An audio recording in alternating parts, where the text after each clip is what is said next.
안녕하세요.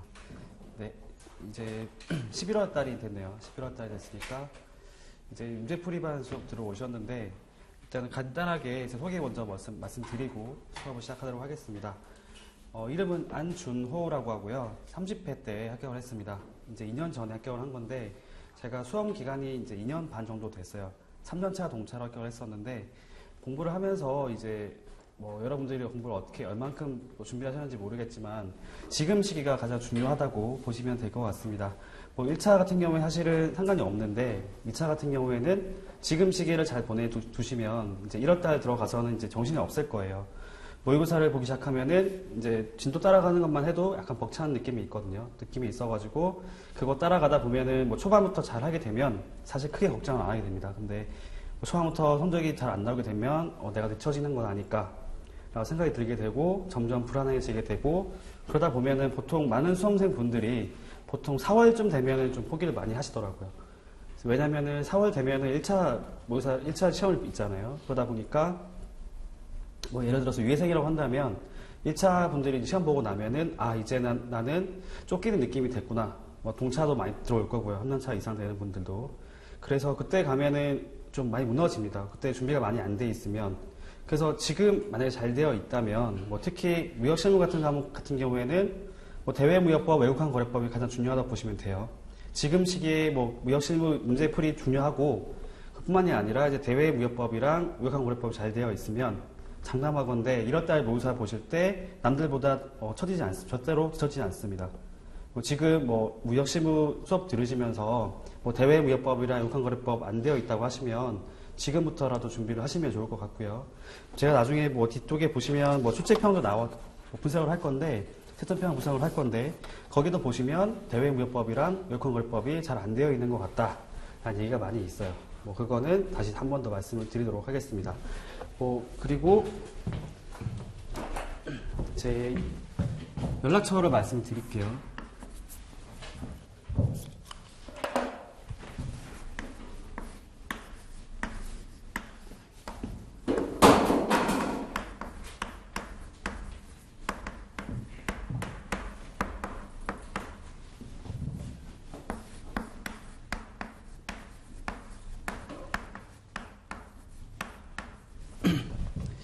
일단은 위에가 제 메일 주소가 됩니다. 제가 안준호다 보니까 준호 안 해서 JHAN 하고 이제 뒤에 나와 있는 건 저희 회사 메일로 보시면 돼요.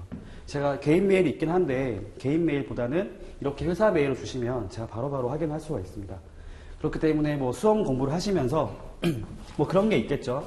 제가 수업했던 부분 중에서 궁금한 점이 있다든지 아니면은 무역 실무 부분에서 다른 쪽을 모르겠다라든지 아니면은 그냥 그거 말고도 그냥 제가 강사이기도 하지만 때로는 어떻게 보면 선배이기도 한 거죠. 선배 수험생이기도 한 거죠. 선배 강사로서 알려줄 수 있는 부분이 있다면 충분히 여러분들한테 도움이 될 수 있도록 할 테니까 이쪽으로 질문을 많이 주시면 좋을 것 같아요. 메일 주셔도 되고 아니면 밑에 나와 있는 제 번호가 등록을 하시면 전화를 직접 제가 받아서 답변을 해드리긴 좀 그때그때 안 될 수도 있어요. 왜냐면 저도 업무를 하고 있기 때문에 이런 경우에는 여러분들이 카톡을 주시면 그렇죠? 그런 거에 메신저 통해서 저한테 얘기를 해주시면 제가 보고 답변을 다시 드릴 수 있도록 하겠습니다. 저는 다른 강사분들이 어떻게 생각할지 모르겠지만 2차 과목 같은 경우에는 이렇게 일방적으로 전달하는 거 중요한 게 아니라 같이 여러분들하고 호흡을 할 수 있으면 좋을 거라고 생각이 들어요. 강사분이 워낙 뛰어나신 강사분께서 설명을 하는 것도 좋지만 그거보다는 사실 어떤 특정한 강사의 말을 듣고 따라가기보다는 서로 의견을 제시하고 그런 것들을 이제 서로 토의라고 할까요? 그런 것들을 하면서 모르는 부분들을 다시 한번 이해를 해보고 하는 부분들이 가장 중요하다고 생각이 듭니다. 저도 수험생 때 그랬었어요. 저도 수험생 때는 강사분들을 많이 괴롭혔습니다. 제가 학원에서 아르바이트를 하면서 수험 공부를 했었는데 그때 제가 지금 다른 학원에 계시는 강사분들한테 다 메일로 연락드리고 아니면 직접 찾아가서 말씀드리고 질문해가지고 제가 모르는 부분이 있으면 그때그때 바로 질문해서 답변을 얻었었어요. 그런 부분들이 나중에 가면 다 도움이 됩니다. 그렇지 않고 그냥 몰라도 넘어가고 아니면 얘가 안 됐는데 그냥 물어보기 그러니까 넘어가는 경우 발생하는 경우가 많은데 그러다 보면은 결국에 손해보는 건 본인만 손해를 보는 거예요. 나중에 보시면 아시겠지만 그런 부분들 또 잘 생각하시면 좋을 것 같습니다. 이렇게 말씀을 드리고요. 뭐 제가 다른 수업을 할 때도 항상 말씀을 드리는 게 제가 그러니까 올해 초부터 모의사를 출제를 했었는데 이렇게 연락처를 말씀드려도 메일이 오는 분도 있고 안 주시는 분도 많아요. 뭐 대부분의 수험생 분들이 연락을 따로 안 주십니다. 뭐 그분이 뭐 잘 알고 계실 수도 있겠지만 또 여러분들이 다 알 수는 없잖아요. 공부를 하면서. 그래서 공부를 하면서 진짜 모르는 부분이 있으면 망설이지 마시고 네, 제가 도움이 안 된다면 뭐 다른 분들을 통해서라도 제가 뭐 말씀을 드린다든지 할 수가 있거든요. 저도 뭐 다른 학원에 있는 강사분들, 저 친분이 있는 분들도 있고 그렇기 때문에 일단은 뭐 제가 모르면 찾아서라도 답변을 드리도록 하겠습니다. 일단 소개는 이렇게 하고 넘어가고요. 최근에 이제 시험을 봤더니 점점 합격하는 게 어려워지고 있는 것 같아요. 저는 32회 이번에 시험 발표한 거 보면서 합격률이 10%가 안 되는 것 같더라고요. 그쵸?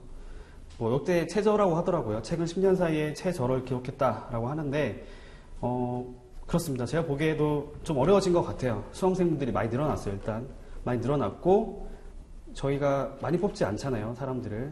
합격생이 많지가 않기 때문에 경쟁률이 세다는 것은 내가 만약에 하나를 실수를 하게 되면은 그 부분만큼 뒤처진다라고 보시면 됩니다. 여러분들이 아무리 준비를 많이 하셔도 그 시험장 가서도 또 달라질 수 있는 거거든요. 그렇기 때문에 가급적이면 여러분들이 공부를 하시면서 나는 정말로 상위권을 노리겠다라는 생각으로 공부를 하시는 게 좋을 것 같습니다. 왜냐하면 그렇게 공부를 하셔야지, 좀 공부를 많이 하고 들어가셔야지 실력 발휘가 안 된다고 해도 그 90명 안에 들어갈 수가 있어요. 근데 나는 그냥 운 좋으면 90명 안에만 들어가겠다라고 공부를 하시면 나중에 가면은 90명 안에 못 들어가는 게 높습니다. 왜냐하면 그만큼 준비가 많이 안 돼 있을 수도 있기 때문에 제가 수험 공부를 할 때는 저는 약간 목표를 크게 잡았어요. 저는 수석을 하겠다는 생각을 가지고 공부를 했었습니다. 그래서 제가 모의사를 볼 때도 성적이 나쁘지 않았었거든요. 항상 뭐 다른 학원에서 모의사 봤었지만 항상 상위권에 있었기 때문에 좀 더 자신감이 더 붙었던 것 같아요. 그래서 나중에 시험에 보러 갔는데도 제가 제 말씀을 드리면 제가 평가 과목에서 1번 문제를 아예 틀려버렸거든요. 5점짜리 문제를 아예 풀지를 못했었어요. 풀지를 못했는데 나머지 부분들은 이제 더 열심히 해야겠다 생각을 가지고 집중을 했더니 나중에 점수를 받아보니까 낮은 점수가 아니더라고요. 평가 제가 그때 55점 나왔었는데 저희 때 55점이면은 그렇게 낮은 점수가 아니었습니다. 그래서 꽤 나온 거예요. 잘 본 건 아니지만 그렇게 생각해 보면은 여러분들이 평소에 좀 더 공부를 많이 해두시면 좋을 것 같다라고 생각을 하고 말씀드립니다. 일단은 이제 제가 나눠줬던 프린터가 있을 거예요. 그거 하나씩 보면서 말씀드리도록 할게요. 목차를 보시면 첫 번째 나와 있는 게 출제 경향 분석, 그다음에 두 번째가 채점평 분석, 세 번째가 수험 전략 이렇게 제가 나누어 봤습니다. 일단은 시험 공부를 하기 전에는 어떻게 출제가 되고 있는지를 먼저 파악하는 게 우선이겠죠. 여러분들이 그냥 열심히만 하면 합격하는 그런 시대는 아닙니다. 여러분들 공부를 하실 때에는 전략적으로 공부를 하셔야 돼요. 어떤 부분이 많이 나오고 어떤 부분에서 나올 확률이 높기 때문에 그런 부분들을 조금 더 집중해서 보겠다라는 생각을 가지고 공부를 하셔야 됩니다. 밑에 보시면 이제 출제 경향 분석이라고 나와 있어요. 이렇게 1996년도부터 2015년 올해까지 출제됐던 그런 경향들을 분석했습니다. 여기 보시면 이제 한번 같이 보시면 아시겠지만 일단은 1편에서는 출제가 많이 되지 않았어요. 1편 소개 보시면 21.1%가 나왔습니다. 그리고 최근 10년도 이후부터는 한 문제도 나오지 않았어요. 그쵸? 여러분들 이렇게 한번 보시면 될 것 같고, 그 다음에 넘어가서 2편을 보시면 2편에서는 37%가 나왔습니다. 전체에서 약 10문제 나왔으면 그 중에 3문제, 4문제가 나왔다는 얘기죠. 이렇게 보시면 무역계약의 성립 과정은 한 문제도 안 나왔어요. 이렇게 보면은 여러분들이 공부를 하실 때 성립 과정 부분에서는 내가 출제될 수 있는 부분이 크게 많지가 않기 때문에 그냥 가볍게 이해만 하고 넘어가면 되겠구나 라고 공부를 하시면 되겠습니다. 그 다음에 두 번째 보시면 청약과 승낙 나와 있어요. 청약과 승낙 같은 경우에는 1차에서도 많이 다루고 있고 2차에서도 공부를 꽤 합니다. 근데 그만큼 출제가 되지 않았었어요. 왜냐면은 출제될 부분들이 많지 않기 때문이거든요. 하지만 여기 보시면 11년도에 마지막 나왔었는데 이 부분도 간과해서는 안 될 것 같습니다. 일단은 적게 나왔으니까 그렇게 집중하지 말아야겠다 생각하고 보시면 될 것 같고요. 다음 세 번째 보시면 무역계약서와 무역계약의 기본 조건 나와 있어요. 이것도 50점 분량이 나왔었네요. 근데 가장 최근 나왔던 문제가 12년도에 나왔던 게 다였습니다. 이 부분도 한번 보긴 보는데 그렇게 집중해서 보기보다는 비율을 따져서 봤을 때는 여기 나와 있는 것처럼 일부만 공부를 하는 방식으로 하면 되겠구나라고 생각하시면 좋겠습니다. 다음 네 번째 보시면 CISG 나와 있어요. 여러분들 1차 공부하실 때도 3대 협약이라고 하는 거 있죠. CISG, 그다음에 이코텀즈, UCP 부분들을 공부를 많이 하셨을 텐데 그럼에도 2차를 왔을 때 좀 많이 어려워들 하시더라고요. 2차 수험생들 보면은 CISG 어려워하는 분들 은근히 많습니다. 왜냐면 다 잘하기 때문이죠. 남들이 잘하기 때문에 내가 조금만 못하면은 점수가 뒤처진다라는 생각이 있기 때문에 여러분들이 익숙하긴 하실 거예요. 왜냐면 1차도 많이 봤었고 2차에서도 비교적 앞부분에 있기 때문에 많이 볼 거란 말이죠. 많이 보는 대신에 그만큼 점수는 얻지 못하는 좀 그런 게 있습니다. CISG 나중에 따로 말씀을 드리겠지만 여기도 굉장히 중요한 부분이라고 보시면 돼요. 200점 분량이 나왔었어요. 그 다음에 올해 같은 경우에 또 출제가 됐었죠. 5점짜리 문제에서 CISG하고 이코텀즈 위험 이전을 비교하는 문제가 나왔었는데 그렇게 나올 수도 있습니다. CISG 단독으로 나올 수도 있고 아니면은 다른 부분들하고도 연계가 돼서 나올 수 있기 때문에 항상 CISG, 이코텀즈 이런 부분들은 중요하다라고 생각하시면 될 것 같습니다. 다음 5번에 보시면 정형거래 조건하고 이코텀즈 나와 있어요. 이 부분이 중요한 거는 다 알고 계실 거예요. 이코텀즈가 중요한 건 알고 있지만 사실 어렵지가 않죠. 그렇게 많이 어렵지 않기 때문에 공부를 좀 등하셔도 되겠구나라 생각할 수가 있는데 그렇게 하시면 절대로 안 됩니다. 올해 같은 경우에도 사실은 문제 어렵진 않았었어요. CISG, 이코텀즈 비교하는 문제 나왔는데 각 부분들 공부 다 하셨던 부분들이고 그렇게 어려웠던 문제는 아니었지만 막상 뚜껑을 열어보니까 점수 높은 사람 별로 없었습니다. 그쵸? 그게 이유가 뭐냐면은 정말 공부를 깊게 안 하더라도 일단 커버가 되기 때문에 그렇죠? 어렵지 않기 때문에 하다 보니까 이 정도면 되겠지라고 생각을 했는데 막상 시험에 나오니까 다 그렇게 잘 쓰는 거예요. 사람들이 다. 그러다 보면은 당연히 점수가 높게 나오지가 않겠죠. 왜냐면은 저희 시험은 경쟁이기 때문에 상대평가라고 보시면 돼요. 절대평가라고 볼 수도 있겠지만 제 생각에는 2차는 상대평가다라고 보시면 되겠습니다. 점수 꽈락만 없으면 등수 안에만 들어가면 합격할 수 있어요. 점수가 높지 않더라도. 반대로 말하면은 점수가 높더라도 등수가 높지 않으면 떨어질 수 있다는 거겠죠. 그렇기 때문에 여러분들은 일단은 모든 과목이 다 마찬가지입니다. 기본을 가장 중요시하게 생각하시고 다져놓은 다음에 이제는 내가 남들보다 어떻게 하면 점수를 더 받을 수 있을까라는 고민들을 항상 하셔야 돼요. 넘어가고요. 이제 3편에 보시면 여기가 가장 많이 나왔었죠. 56.1%가 나왔습니다. 반 이상이 무역대금의 결제라고 하는 부분하고 운송보험에서 나왔어요. 근데 점수를 비교해 봤더니 결제 부분이 가장 많이 나왔습니다. 왜냐면은 여러분들 실생활에도 마찬가지겠지만 거래할 때도 마찬가지인 게 대금 지급하는 게 가장 중요하겠죠. 대금 지급 받으려고 물건도 판매를 하고 서비스 제공을 하고 하는 게 있잖아요. 그렇기 때문에 대금 결제 부분이 당연히 중요할 수밖에 없다라고 생각하시면 될 것 같습니다.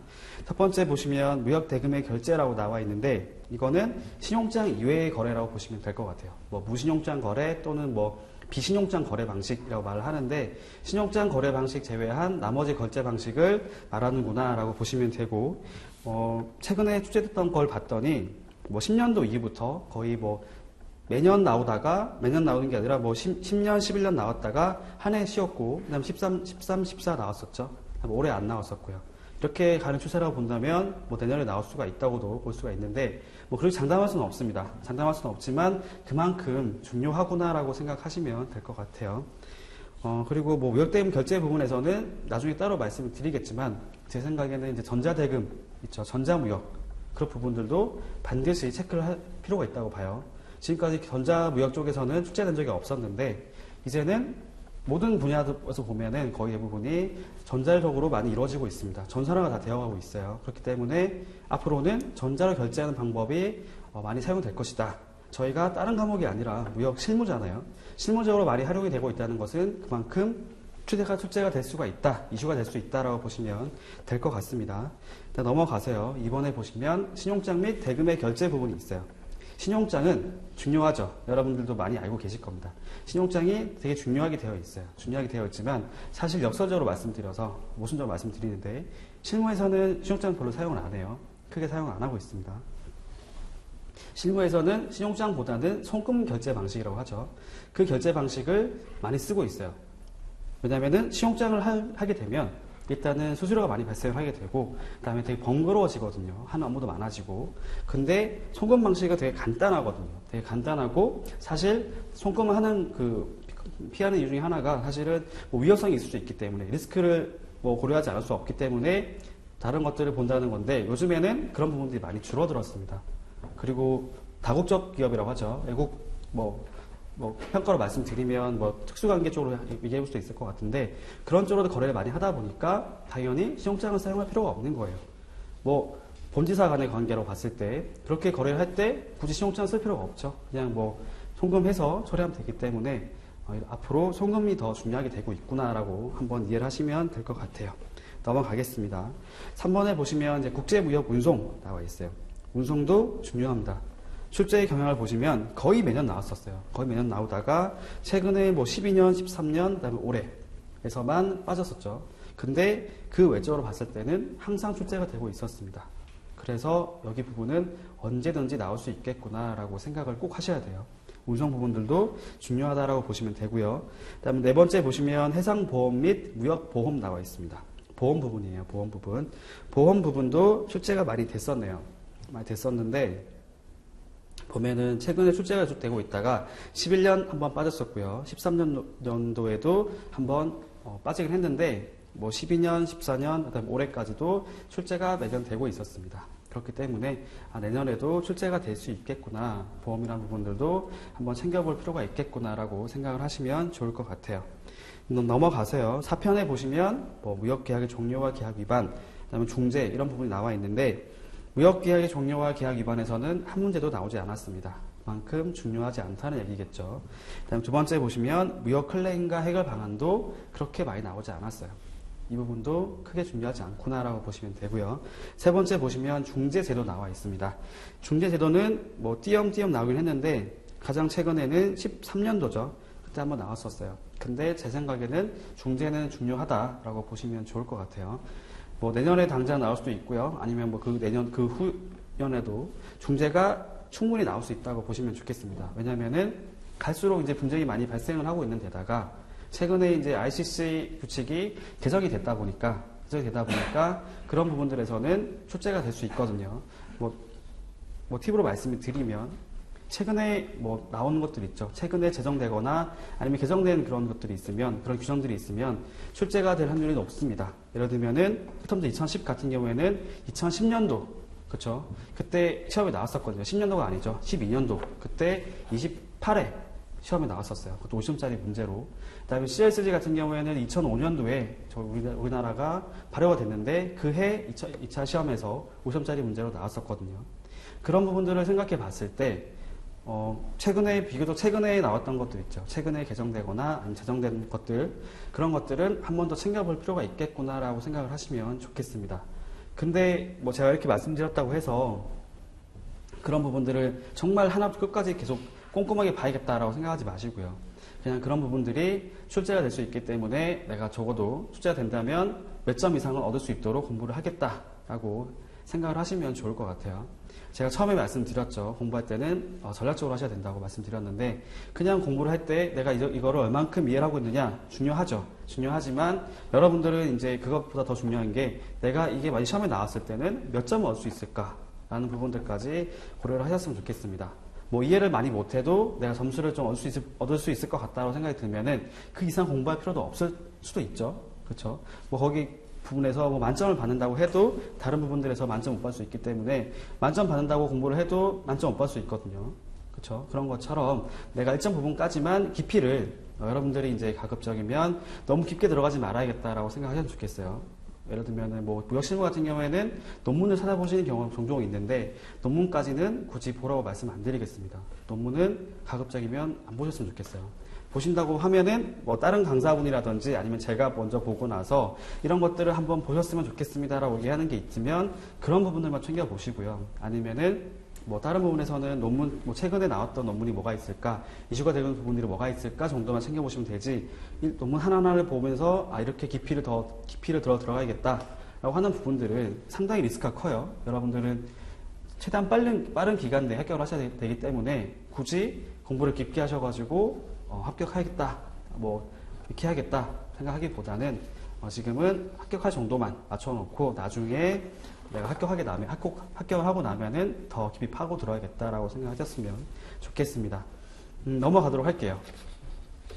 이게 20년 동안에 삭제됐던 부분들이었고요. 이제는 뒤에 보시면 최근 5개년입니다. 최근 5개년. 최근 5개년 더 중요할 수도 있겠죠. 최근 5개년 보시면 비율이 조금 달라요. 1편에서는 뭐 한 번도 삭제된 적이 없었고요. 2편에서는 거의 뭐 반이죠. 87.5% 나왔었고요. 3편에서는 50% 나왔습니다. 4편에서는 2.5% 나왔어요. 옆에 제가 써놨죠. 2편과 3편에서 뭐 97.5%가 출제되었습니다. 라고 써있잖아요. 이런 걸 봤을 때, 최근에는 역시 2편과 3편이 가장 중요한 하도가 되고 있구나라고 보시면 되겠습니다. 이 부분에서는 내가 웬만큼 점수를 얻지 못하면 떨어질 수 있겠다라고 생각하시면 좋을 것 같아요. 그렇게 보시면 좋을 것 같고, 그 밑에 또 보시면, 넘어가세요. 밑에 거 보시면, 출제 경향 분석에서도 여기서 보면은 3대 협약에서, 그 다음 페이지를 말씀드린 겁니다. 밑에라고 했던 거는. 다음 페이지를 보시면 3대 협약에서 총 60%가 출제됨이라고 써 있습니다. 그쵸? 다음 페이지 보시면 뭐 CISG, 그다음에 이그텀즈, UCP라는 부분에서 총 60%가 출제가 되었습니다. 거의 반 이상이 나왔다는 거예요. 그렇게 봤을 때 여전히 뭐 1차는 뭐 말할 필요가 없고요. 2차에서도 3대 협약이 꽤 중요한 부분이구나라고 보시면 좋을 것 같습니다. 뭐 3대 협약을 공부하실 때에는 뭐 다른 강사분이 됐건 뭐 제 강의가 됐건 뭐 특강 듣는 것도 나쁘지 않고요. 이렇게 들어도 되고 뭐 그게 꼭 듣지 않는다고 해도 여러분들 공부하실 때는 제가 팁인데 제 생각에는 그게 있어요. 당사자가 있거든요. 예를 들면 매도인이 있을 수 있고 매수인이 있을 수가 있고 아니면 은행이 껴있을 수가 있죠. 각 당사자가 껴있기 때문에 각 당사자별로 입장에서 봤을 때 어떻게 규정을 해석해야 될까? 이걸 가지고 공부를 하세요. 그거만큼 좋은 게 없다고 생각이 듭니다. 예를 들면 내가 지금 당장 물건을 팔아야 돼요. 수출자가 되어야 되는데 매도인이 되어야 하는데 지금 보니까 뭐 이 국제규칙에서는 뭐 CISG라든지 이그텀즈 이런 부분들을 적용하고 있더라. 뭐 그렇게 오갈 수가 있죠. 매수인이 뭐 수입자가 우리 거래할 때 뭐 CISG 따라서 아니면 이그텀즈 2010에 따라서 아니면 UCP 나오는 방법으로 거래를 합시다. 라고 얘기했을 때 뭐 내가 그걸 모르면은 그걸 이용할 수가 없겠죠. 그래서 내가 손해를 보지 않으려면은 그 규정들을 잘 이제 파악을 해야 될 겁니다. 그렇게 되면은 좀 더 이해가 빠르겠죠. 매도인 입장이 봤을 때 규정을 바라보는 거랑 반대로 이제는 매수인이 되는 거예요. 매수인이 봤을 때 규정을 바라봤을 때 이해가 되는 게 다를 거예요. 그렇죠. 같은 규정이 있다고 해도 매도인 입장, 매수인 입장 다 다를 거거든요. 다르고 여러분들 같은 경우에는 관사 같은 경우에는 매도인 입장도 아니고 매수인 입장도 아니고 제3자라고 보시면 됩니다. 그냥 중간에서 둘 간에 중재를 해주는 거라고 보시면 돼요. 연결해 주는 거라고 보시면 됩니다. 뭐 근데 저희는 거의 기본 업무가 통관이기 때문에 수입자 쪽에 더 치우쳐 있긴 하지만 규정을 바라볼 때는 객관적인 시각으로 바라볼 줄 알아야 돼요. 일단은 매도인 입장, 매수인 입장에서 바라봤다가 그 다음에는 제3자 입장이 봤을 때 어떻게 해석을 하는 게 맞을지 그렇게 공부를 하시면 아무래도 훨씬 더 재미가 있을 거고요. 규정을 바라보는 게. 그 다음에 이해도가 훨씬 높아질 거라고 봅니다. 그렇게 공부하는 게 제 생각엔 좋을 것 같아요. 이렇게 말씀드렸고요. 넘어가겠습니다. 넘어가면은 채점평 분석이 있습니다. 채점평 분석 나와 있는데 이거는 그 뒤에 보시면 제가 채점평을 넣어드렸어요. 채점평 뒤에 보시면 있거든요. 그거 먼저 보고 말씀드리도록 할게요. 채점평이 최근에 나왔어요. 원래는 없었거든요. 채점평이 없었다가 최근 14년, 뭐 15년 보시면 채점평이 다 나와 있습니다. 그걸 한번 보시면 뭐 각 과목별로 나와 있긴 한데 일단은 2014년도 걸 먼저 보시면 무역실무 채점평 나와 있죠. 여기 보면은 제가 굵은색 표시로 된 게 제가 따로 중요하다고 표시를 해놓은 건데 일단 쭉 보시다가 보면은 뭐 첫 번째 나와 있어요. 이해력이 무엇보다 중요한 학문 분야입니다. 무역실무라는 과목은 실용 학문이기 때문에 단순히 뭐 규정만 가지고 해석을 하는 게 아니라 규정을 가지고 실무에 어떻게 적용할 것인지를 바라보는 학문이기 때문에 이해력이 무엇보다 중요하다라고 나와 있어요. 근데 그건 봐서는 이게 무슨 말인지 모르겠죠. 위에 보시면 이렇게 나와 있어요. 과세사 수험생들이 참으로 많은 양을 학습하고 광범위하게 암기를 하고 있는데 근데 이렇게 공부를 하고 있는데 무역실무를 암기하듯이 기술하는 형태로 접근하는 수험생이 많다라는 느낌을 받았다라고 나와 있어요. 즉 다시 말씀드리면 무역실무를 공부할 때는, 기술할 때는 암기한 내용 그대로 쓰지 말라는 겁니다. 그렇죠? 그냥 공부할 때 제가 아까 말씀드렸잖아요. 이해를 하고 이해를 할 줄 알아야 된다. 규정을 바라볼 때도 뭐 각 입장에서 바라봐서 이게 어떻게 내용이 되어 있구나 이해를 가지고 그걸 풀어나갈 생각을 하셔야 되는 거지, 그냥 단순히 암기해서 나열하는 방법으로 기술을 하시면 안 된다는 거예요. 그래서 이해를 가지고 답안 기술을 해라 라고 얘기 나와 있는 겁니다. 이건 또 다시 말씀드리면 그런 분들이 많아요. 뭐 2차 시험은 목차를 암기하고 내용을 암기해서 그대로 옮겨 쓰면 되는 과목이다 라고 이해할 수가 있는데, 그렇게 하시다 보면은 점수가 높지 않을 수 있다는 거예요. 특히 무역실무라는 과목은 달달이 외워서 암기해서 쓰는 과목이 아니라는 겁니다. 여러분들이 그래서 저 같은 경우에는 무역실무 공부할 때 암기를 해야 될 부분이 있으면 그건 확실히 암기를 하고요. 암기가 필요 없는 부분들이 있으면 최대한 많이 읽으려고 노력했어요. 책을 많이 봤습니다. 무역실무란 과목이 다른 과목보다 더 범위가 넓죠. 그렇기 때문에 어려울 수가 있어요. 이거 다 보는 것 자체가 부담될 수가 있긴 한데, 그래도 제외시키고, 그 다음에 나올 부분이 있으면 그 부분들을 최대한 많이 읽었습니다. 다독을 많이 했어요. 그러다 보니까 처음에 이해가 안 됐던 부분들도 조금씩 이해가 되는 부분이 발생하더라고요. 그렇게 해서 나중에 흔히 말하면 썰을 푼다고 하죠. 썰 푸는 것들도 많이 했었습니다. 그러다 보니까 무역실무라는 과목에서 다른 과목보다 점수를 더 얻을 수 있었다고 봐요. 그런 부분들이라고 보시면 되고요. 두 번째 보시면, 둘째를 보면은 똑같은 말이 나와 있죠. 답안지를 봤는데 답안 내용이 틀에 박힌 듯이 기술되고 있었다. 이거는 그거예요. 학원에서 알려주는 그대로 그냥 암기해서 썼다는 겁니다. 기본서 나와 있는 거 있죠. 그 내용 그대로 오게 썼다는 거예요. 틀에 박힌 듯이 암기한다. 그냥 목차 주어진 그대로 쓰고 그냥 암겼던 내용들을 그냥 나열한다. 그런 것들 하지 말라는 겁니다. 여러분들이 다른 과목은 크게 몰라도 무역실무란 과목은 그냥 암기해서 쓰는 과목이 아니에요. 암기를 할 부분은 암기를 하시고, 그게 아니고 나머지 부분들에 대해서는 여러분들이 가지고 있는 생각도 첨가하셔도 좋습니다. 여러분들이 생각하는 거 있겠죠? 뭐랄까요. 제도라고 봤을 때도, 제도라든지 아니면 방법을 봤을 때 결제하는 방법들도 사실은 다양하잖아요. 그거 선택을 하는 거죠. 그런 걸 하는 이유를 봤을 때, 이렇게 하게 되면은, 매점 입장에서 봤을 때는 나는 이런 방식이 유리해. 그런데 이렇게 하다 보면 어떤 부분에서는 내가 불리해. 라는 부분들 이해하고 계시면, 만약에 이런 결제 방식을 택했을 때, 매도인이 가질 수 있는 효용이 무엇인지, 그리고 반대로 매도인이 피해를 입게 되는 한계가 무엇인지, 이런 것들을 분석해낼 수가 있겠죠. 그렇죠? 그런 것들을 다 많이 해보라는 겁니다. 그렇게 나와 있는 거고요.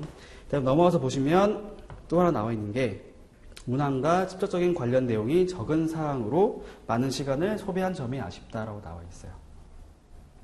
실제로 2차 시험장 가서 보시면 시험을 보다 보면은 되게 긴장하기 마련이거든요. 왜냐하면 저희 같은 과목은, 이런 과목은 매년 있긴 하지만 한 번밖에 없는 시험이죠. 짧게는 1년 이상이고요. 길게는 3년차, 4년차 이상 돼도 공부를 계속 하시는 분들이 있습니다. 그만큼 되게 쉬운 시험이 아니라는 얘기죠. 그러다 보니까 시험장 갔을 때 되게 많이 긴장을 하고 떠세요. 그래가지고 실력 발휘 많이 못 하시는데, 보니까 문항이 나왔습니다. 문제를 봤는데 문제를 다 읽어보지 않고 특정 부분을 이해한 다음에 그냥 나열을 하는 거예요. 내가 알고 있는 부분이 이거니까 이거 써야지 라고 했는데, 그 부분이 맞으면 좋고요. 안 맞으면은 이것처럼 점수를 아예 못 받을 수가 있습니다. 그래서 가장 기본적인 말씀인데, 문제가 나왔으면은 문제를 파악을 먼저 해야 되고요. 문제를 보면서 출제한 사람이 어떤 것을 의도했을까라는 것을 가장 먼저 분석을 해야 되고, 분석한 다음에는 그렇다면은 내가 어떻게 써야 점수를 더 얻을 수 있을까라는 부분까지 넘어가신 다음에 그때 가서야 답안을 기술하셔야 돼요. 그냥 내가 평소에 공부했던 부분이 나왔네, 그러니까 나는 그냥 이거 써야지 라고 하고 그냥 쓰는 거죠. 그러면 안 된다는 얘기입니다. 아시겠죠? 그런 부분들도 좀 주의를 하시면 좋을 것 같아요. 나와 있죠. 오히려 많은 내용을 서술하려고 하기보다는 내용이 많지 않아도 된다는 얘기입니다. 내용이 많지 않더라도 문항에 부합하는 내용을 체계적이면서도 심도 있게 기술해 나가는 것이 더 좋았을 것이라고 생각이 됩니다. 라고 나와 있죠. 이 말인 즉슨 문항에 부합된 내용, 출제가 의도했던 내용이 있을 건데 그 내용에 접근을 잘한 사람이 점수를 더 잘 받는다는 얘기입니다. 그냥 내가 많이 알고 있다고 막 쓰면은 점수가 높지 않다는 거예요. 그냥 출제가 의도했던 부분이 어떤 것일 텐데 그런 부분에 대해서 내가 얼만큼 잘 쓸 수 있느냐, 얼만큼 접근을 잘 했느냐에 따라서 점수가 갈린다라고 보시면 되겠습니다. 다음 세 번째 볼게요. 세 번째 보시면 정확하게 표현되어 기술될 필요가 있습니다. 라고 나와 있어요. 이게 무슨 말인지 봤더니 무역 실무에 사용되는 용어라든지 국제무역규칙이나 법규에 명시된 용어의 사용 또는 규정대로 정확하게 표현되어 기술할 필요가 있다 라고 나와 있습니다. 밑에 보시면 가령 환어음하고 일람철급인지 기한부인지 써있죠. 흔적서류, 하역, 선적인지 양하인지 양육인지 이런 등등이 나와 있습니다. 이런 표현들이 정확하게 기술이 안 된다는 거예요. 뒤죽박죽 할 수도 있는 거고요. 아니면은 규정을 예를 들면 CISG 같은 경우에는 규정이 다 나와 있잖아요. 그런 규정들을 여러분들이 똑같이 암기를 못 하더라도 비슷하게 써야 되거든요. 그런 키워드 같은 거 있죠. 키워드는 여러분들이 마음대로 바꾸시면 안 됩니다. 여러분들이 이해하고 계신 부분에 대해서도 이게 이해하는 게 맞을 수도 있지만 때로는 틀릴 수도 있어요. 내가 이해하는 부분이 아닐 수도 있는 거거든요. 법을 개정하는 목적이 있죠. 의도가 있는데 그대로 해석을 해야 되는 거지 자기 마음대로 해석하면 절대로 안 됩니다. 그렇기 때문에 규정 같은 것들도 그런 것들도 여러분들이 이제 충분히 많이 읽어보시면서 이런 의도를 가지고 있겠구나라고 생각하시는 건 좋은데 그렇다고 해서 마음대로 표현을 바꾸거나 하지는 말라는 겁니다. 그냥 가급적이면 다른 것들은 바꿔도 상관이 없는데요. 키워드 같은 거 있죠. 키워드 같은 것들은 가급적이면 그대로 쓰는 게 좋아요. 그렇게 쓰는 다 이유가 있을 겁니다. 그렇게 쓰는 이유가 있기 때문에 그런 키워드만큼은 가급적이면 바꾸지 말아야겠다라고 생각하시고 답안을 기술하셨으면 좋겠습니다. 넘어갈게요. 이제 뒤에 나와 있는 게 마지막으로 나와 있어요. 오른쪽에 보시면 마지막으로 많은 수험생들의 답안지를 읽고 이해하기가 쉽지 않았다는 점이다 나와 있죠. 뒤에 보면은 답안 작성할 때는 논리성을 갖추어 기술하는 노력이 가미되었으면 좋겠습니다 라고 나와 있습니다. 논리성, 그쵸, 중요하죠. 저 같은 경우에는 무역실무란 과목을 할 때 어떻게 썼냐면요, 가급적이면 예를 많이 썼죠. 예시를 많이 들었습니다. 흔히 말하죠. 어떤 설명을 하거나 답안 글을 쓸 때 가장 좋은 효율적인 방법은 예를 들은 것이다. 그쵸? 예를 들어 설명하는 것이 가장 이해가 빠르다, 효율적이다라고 얘기를 하거든요. 여러분들도 답안을 기술하실 때 예를 든다는 것은 사실은 내가 이해하지 못하고 그러면은 절대로 할 수가 없는 거죠. 근데 반대로 내가 이해한 부분이 있으면 그냥 그대로 암기해서 쓰지 않더라도 그 약간 틀을 벗어난 거죠. 벗어나서 이런 부분들은 이렇게 예를 들어 얘기를 하면은 좀 더 효율적이겠다라고 생각이 들 수가 있는 거거든요. 그래서 여러분들은 가급적이면 예를 드는 연습을 많이 하세요. 예를 들면서 이렇게 하면 이런 상황이 발생하고 이렇게 부분에서는 이렇게 하는 게 맞겠다라고 이렇게 쓰는 게 그게 되게 좋습니다. 저는 다른 수험생들 분 중에서는 예를 들어서 기술하시는 분들이 많지 않았었거든요. 저는 한 번도 못 봤습니다. 개인적으로는 한 번도 못 봤는데 제가 기술을 했을 때 되게 평이 좋았었어요. 제가 실제 시험장 가서는 평이 없기 때문에 그거 가지고 말씀드릴 수는 없겠지만 그래도 많은 강사분도 마찬가지고 다른 수험생도 마찬가지였던 게 되게 좋다고 얘기를 해줬어요. 그런 부분들이. 저도 지금도 좋다고 생각을 합니다. 다만 예를 들었을 때 틀린 예를 들면 안 되겠죠. 그건 이해 부분이 완전 빗나가기 때문에 여러분들이 충분히 이해하고 있는 부분들에 대해서만 예를 들어서 기술하시는 게 좋겠습니다. 그렇다고 다 모든 부분에서 예를 들지 마시고요. 정말 내가 잘하고 있다라고 하는 부분들은 여러분들 어필할 줄 아셔야 됩니다. 어필하는 방법이 규정 그대로 쓰는 게 어필하는 게 아니에요. 규정 그대로 쓰는 게 아니라 여러분들 이해한 내용을 좀 더 깊게 들어갔다, 이렇게 이해하고 있다라는 부분들 어필해 주시면 그런 부분들에서 아무래도 남들보다는 좋은 점수를 얻을 수 있을 확률이 높아요. 그렇게 말씀을 드리겠습니다.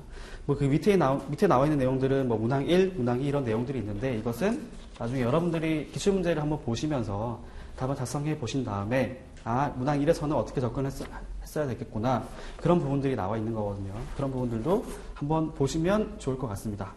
넘어가도록 할게요. 이게 2014년도였었던 거예요. 31회 작년 시점평이었던 거고요.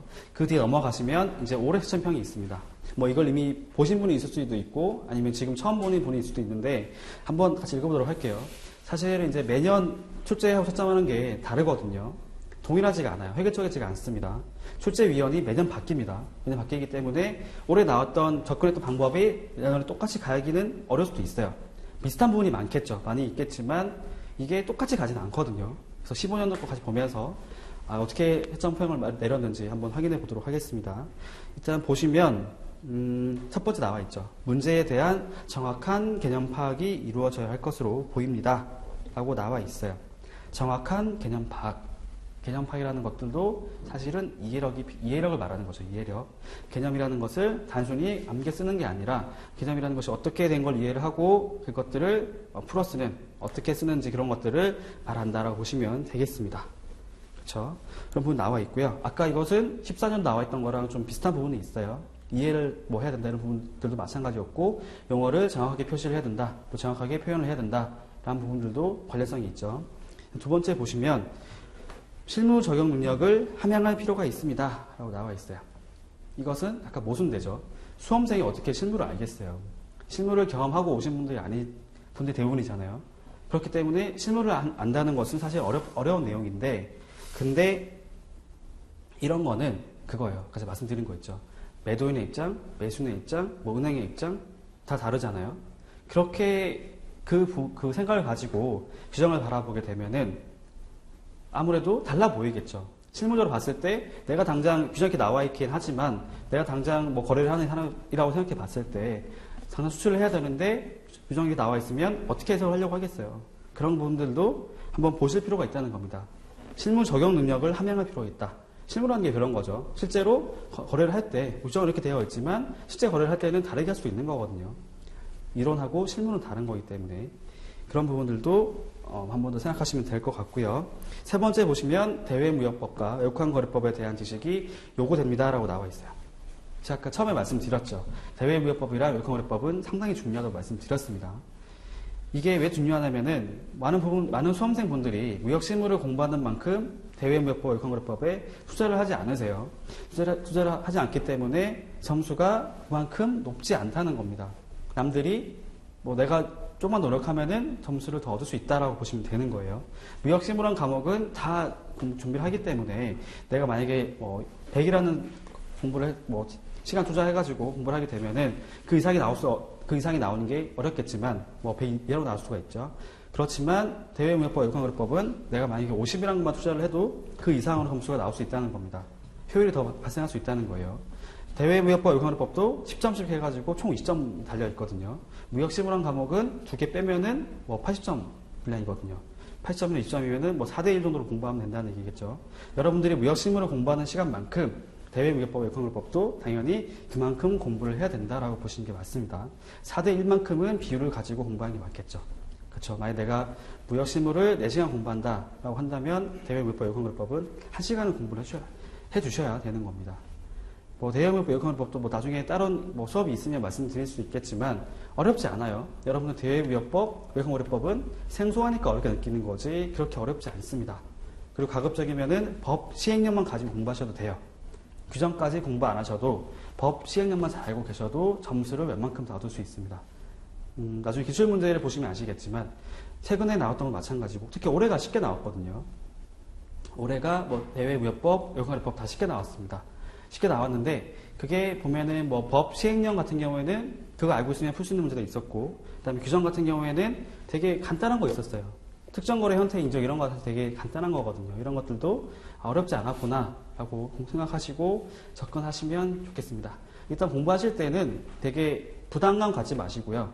그런 거 느끼지 마시고 좀 재미를 많이 느끼셨으면 좋겠습니다.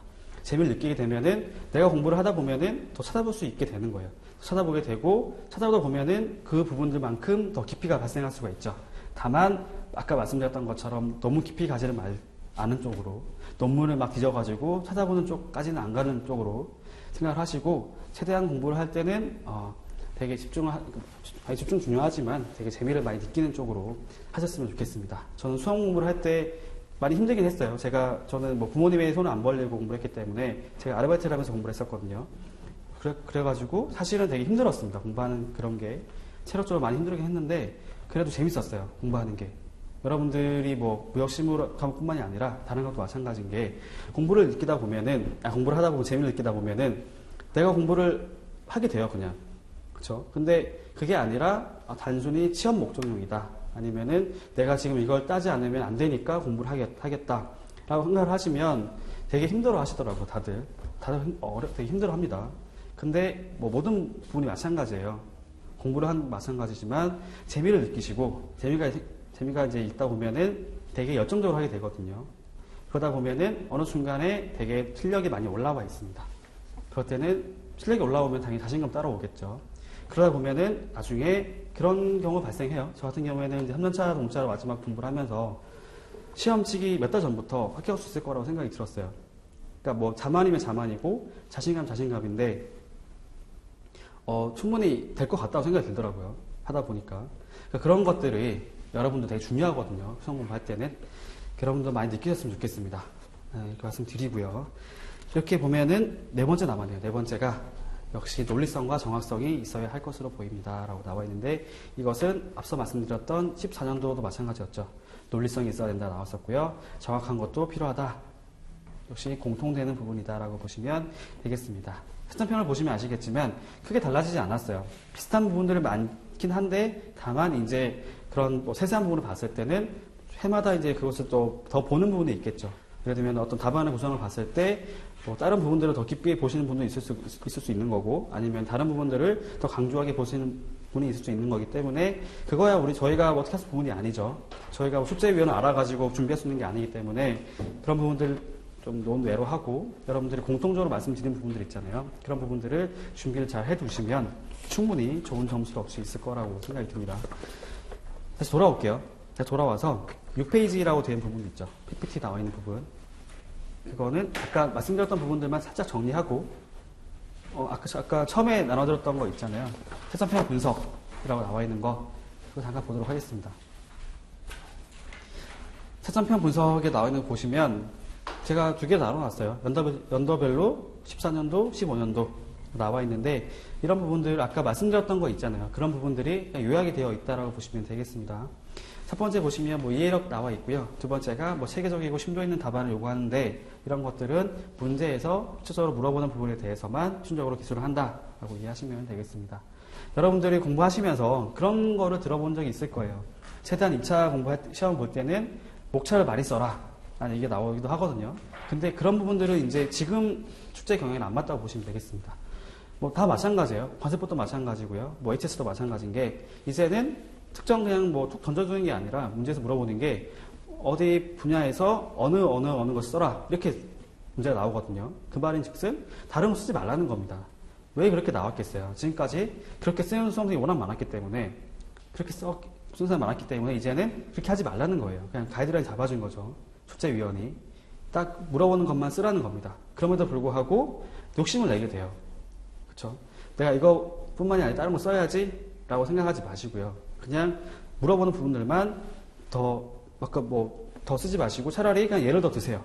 깊게 뭐 이해를 한다고 하고 있다는 입장에서 그냥 차라리 예를 더 들겠다. 문제에서 물어보지 않은 부분들을 쓰지 않겠다. 라고 생각하시는 게 가장 좋습니다. 괜히 뭐 다른 거 목차가 더 쓰겠다라고 생각하시면 여러분들이 오히려 점수가 안 좋게 나올 수가 있어요. 차라리 여기 나와 있는 것처럼 뭐 심도 있는 기술이라고 하는 게 별거 아니거든요. 여러분들이 이해를 얼만큼 하고 있는지를 보여주면 되는 겁니다. 그런 부분들을 좀 강조를 해서 다시 한번 말씀드리고요. 세 번째 보시면 정확한 표현 기술 역시도 가급적 각 규정을 정확하게 암기하는 게 중요하겠다.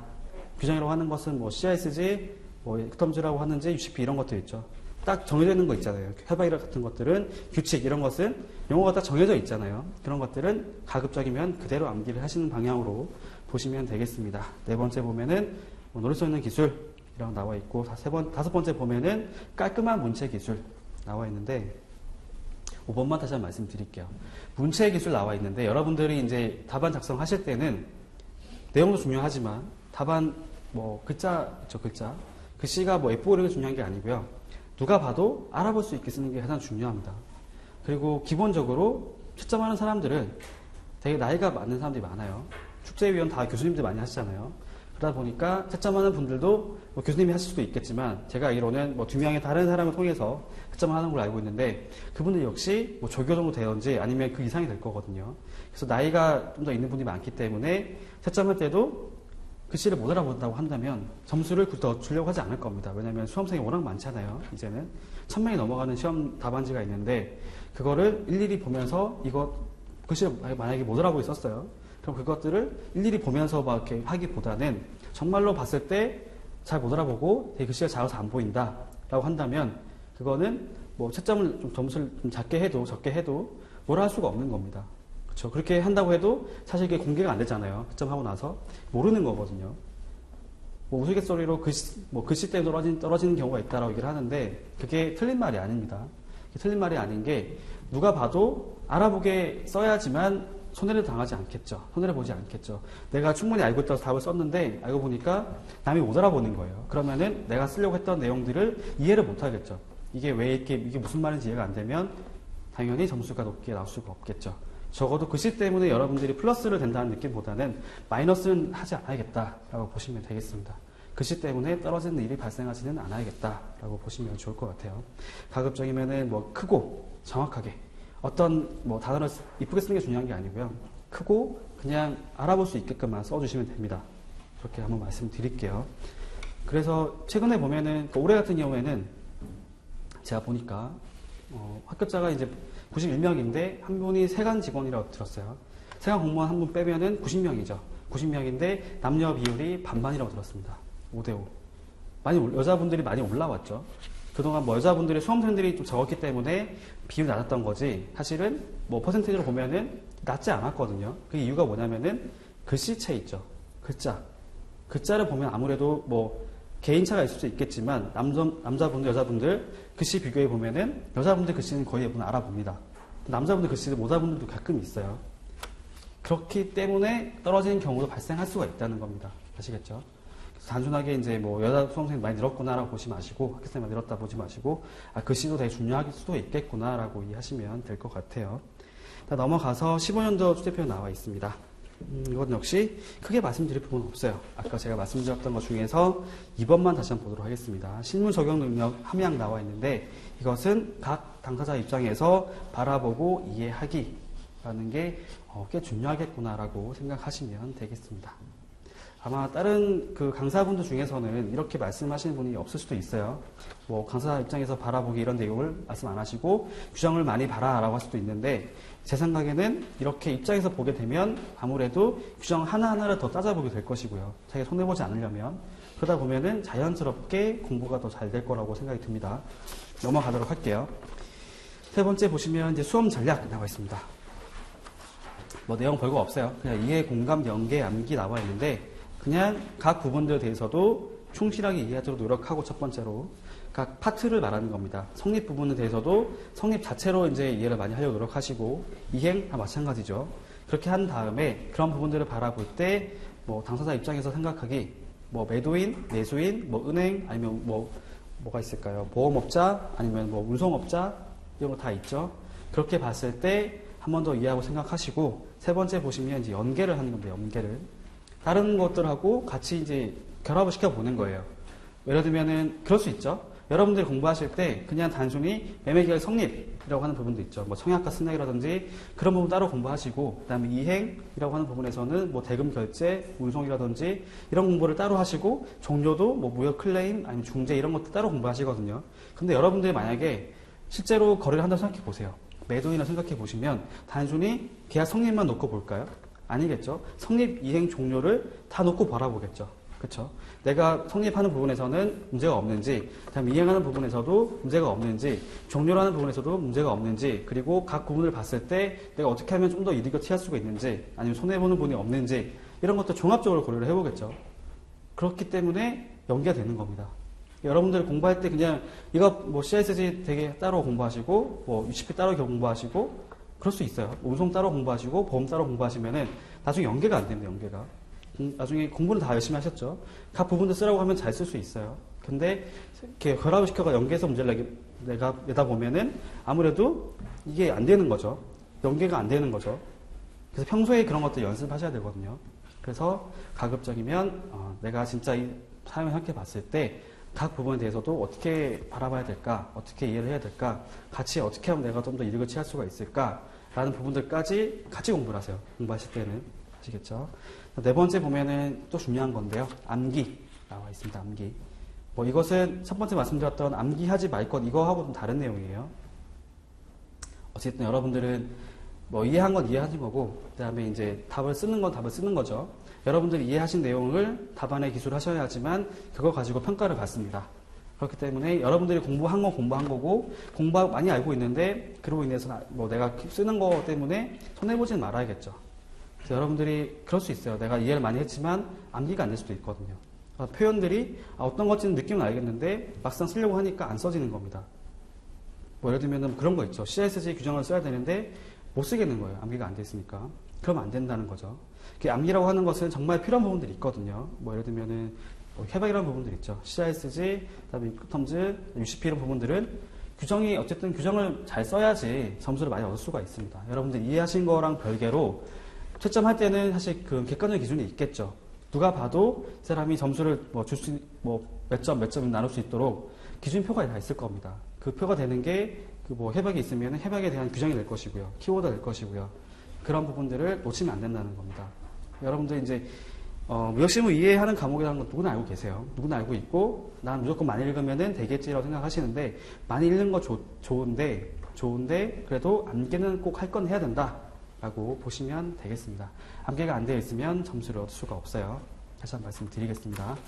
네, 이렇게 하면은 이제 제가 OT를 할 부분들은 거의 끝났는데 뒤에 보시면 2차 시험 접근 포인트라고 한 부분들 이런 것들도 여러분들이 제가 아까 말씀드렸던 부분들을 거의 공통되는 게 많아요. 그래가지고 이것도 여러분들이 그냥 한번 보시면 될 것 같습니다. 특별히 말씀드릴 부분들은 없고요. 그 뒤에 나와 있는 것들을 제가 관세사 시험 예상 문제로 나와 있는 것은 이게 월간 관세와 무역이라고 하는 그런 잡지에서 그렇죠? 그런 데서 발간되는 것 쪽에서 출제가 예상되는 문제라고 교수님들이 출제하셨던 그런 부분들을 제가 가지고 왔습니다. 제가 이런 것들을 이제 각 파트를 공부할 때 이렇게 나눠 드릴 거예요. 그런 부분들도 챙겨볼 거니까 그렇게 알고 계시면 될 것 같습니다. 일단은 10분 쉬었다가 수업 이어서 할 수 있도록 하겠습니다.